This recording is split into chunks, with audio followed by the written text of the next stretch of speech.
Troisième et dernière partie de Politicien, votre rendez-vous politique dont le numéro de ce jour est consacré à la Guinée-Bissau. Nouvelle invité m'a rejoint Francis Moketo. Vous êtes analyste politique, en tout cas politologue. Merci à vous de m'avoir rejoint. Ferreira, monsieur Batika Ferreira est resté avec moi du PAIGC, donc le parti présidentiel. Jean-Bernard Bikim, le président du think tank Alpha. Merci.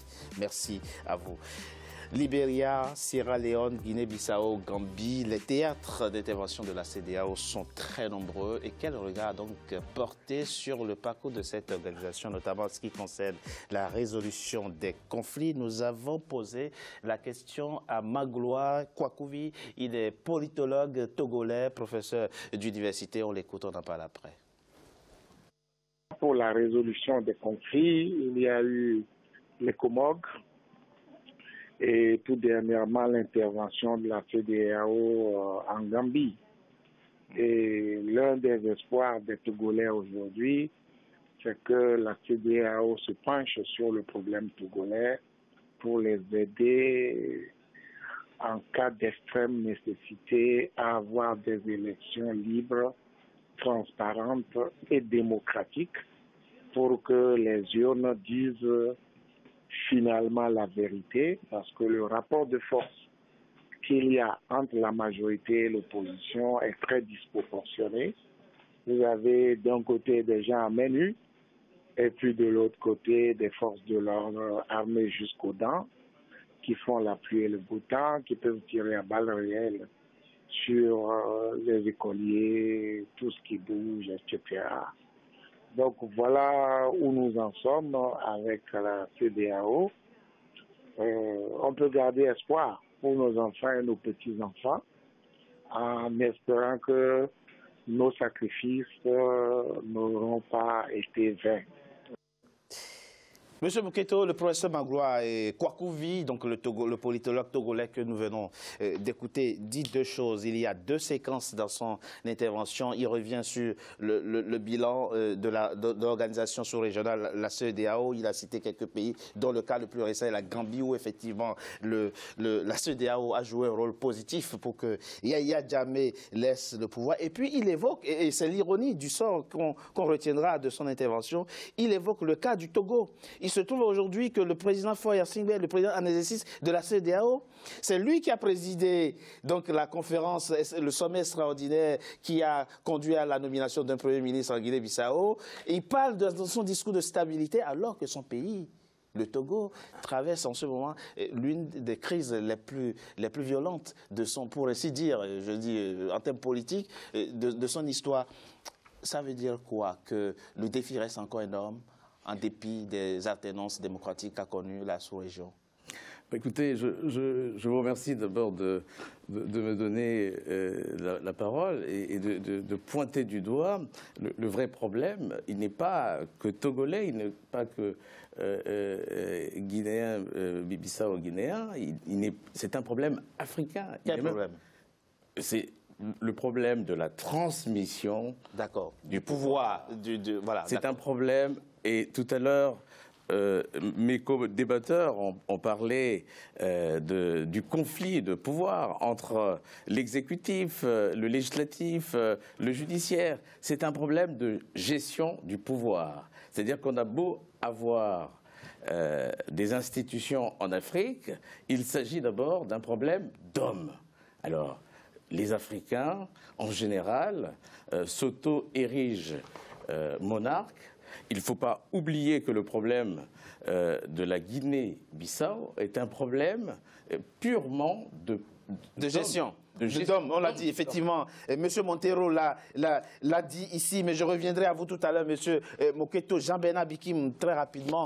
C'est vrai qu'on peut évoquer tout problème en ce qui concerne les transitions démocratiques sur le continent, mais la sous-région ouest africaine semble quand même apparaître comme la région qui aura connu plus d'alternance démocratique. Pratiquement tous les pays, je dis pratiquement, tous les pays ont vu leur personnel politique renouvelé, en tout cas au sommet de l'État. Il restait la Gambie, Yaya Jammeh est parti, c'est le seul président qui totalisait plus d'années de pouvoir que les autres. Il est parti. Bon, les Togolais pensent aujourd'hui qu'il n'y a pas eu alternance au Togo parce que celui qui est là s'appelle Faure Gnassingbé. Bon, est-ce que, de ce point de vue, on peut dire aujourd'hui que le président togolais est confronté à ce défi, c'est celui de promouvoir la stabilité dans les autres pays, mais sans avoir on va dire sans se donner les moyens d'assurer la stabilité dans son pays, dans son propre pays, puisque visiblement elle est menacée par les crises et les manifestations à répétition. Je vais faire mon mea culpa. Je ne suis pas un ami de Faure, parce que je tape durement sur lui,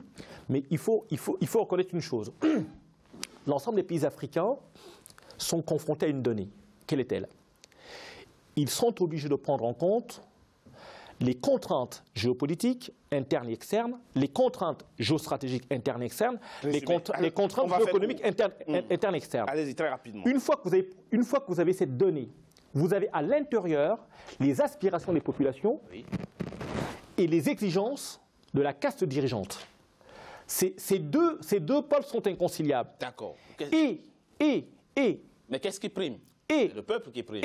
Vous avez, on a fait l'option de la démocratie. Vous avez malheureusement la sagesse ancestrale qui a quitté les esprits de nos dirigeants. Vous avez raison.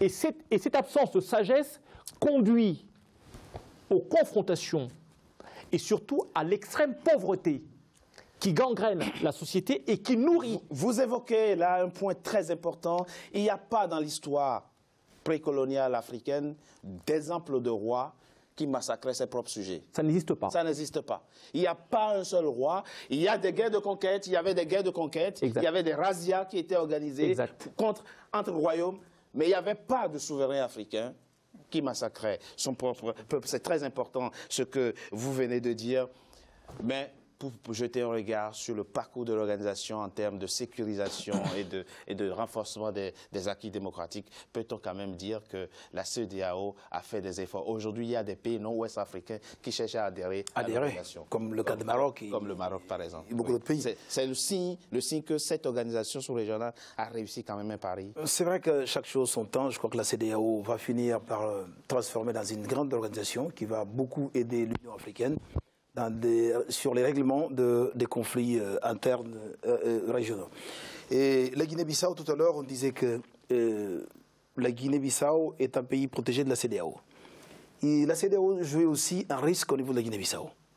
Parce qu'ils ont échoué pratiquement. C'est pas parce qu'ils ont échoué en 2012, mais la plupart des Bissau-Guinéens n'étaient pas contents. D'accord, de cette procédure. Vous revenez sur. Et en même temps, s'ils n'avaient pas réussi à régler ce problème-là, à Guinée-Bissau, depuis 2012 jusqu'à aujourd'hui, 2018 on est, et ça allait être beaucoup plus compliqué au niveau de la crédibilité de la CEDEAO à l'intérieur de la Guinée-Bissau et même dans la sous-région.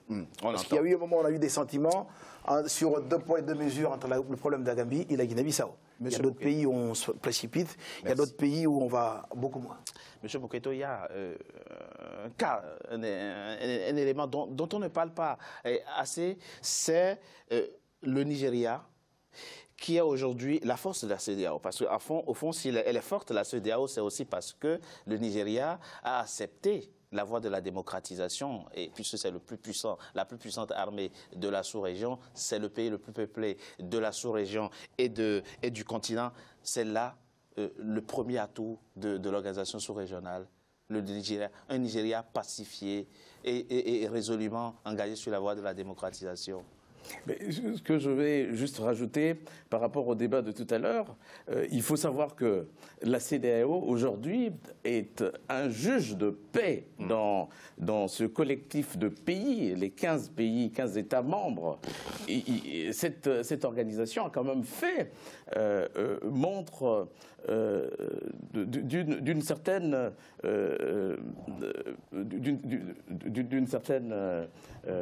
pression sur certains États. 20 000 hommes envoyés au Libéria 20 000 hommes pour sécuriser le Libéria. Sierra Leone également, on le voit, on le sait. Le cas du Mali. Oui, bien sûr.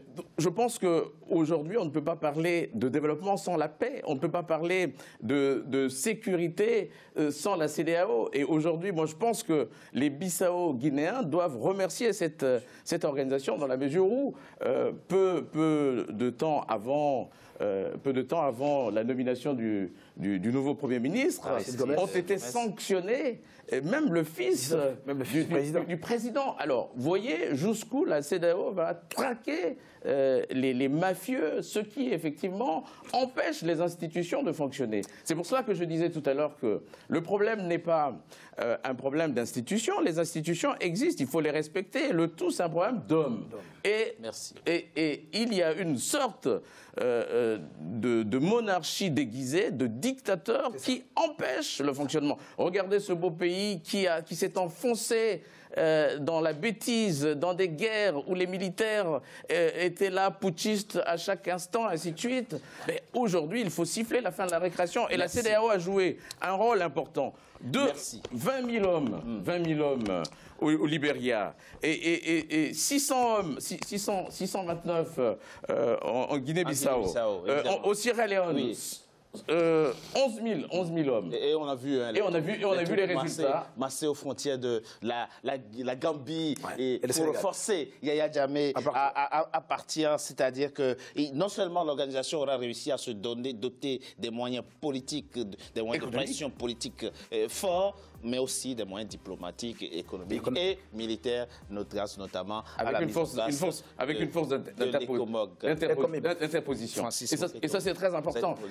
Et si l'Afrique se dotait, parce qu'on n'a parlé que de la CEDEAO, il y a aussi l'UMA, par exemple, l'Union du Maghreb, il y a la CEDAC,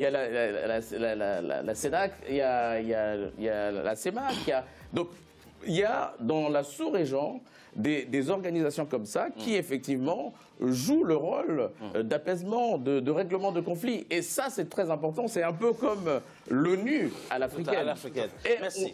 On doit continuer dans ce sens. On doit continuer dans ce sens avec les améliorations nécessaires. Merci, Francis Mouketo. Vous êtes politologue. En tout cas, merci d'avoir participé à ce débat. Ferreira, Batita, vous êtes, le représentant en France du parti au pouvoir. Merci. En Guinée-Bissau. Bon, parti au pouvoir, peut-être pas, puisque le président de la République nous a mis à l'opposition. Ben oui, Jean-Bernard Bikim, analyste stratégiste, président du think tank Alpha. Merci à vous également, mesdames et messieurs. C'est la fin de Politicien, votre rendez-vous politique dont le numéro de ce jour a été consacré à la Guinée-Bissau. Le numéro que je vous remercie d'avoir été nombreux à suivre. Restez toujours fidèles au programme d'Africa 24. À très bientôt pour un nouveau numéro de Politicien. Merci.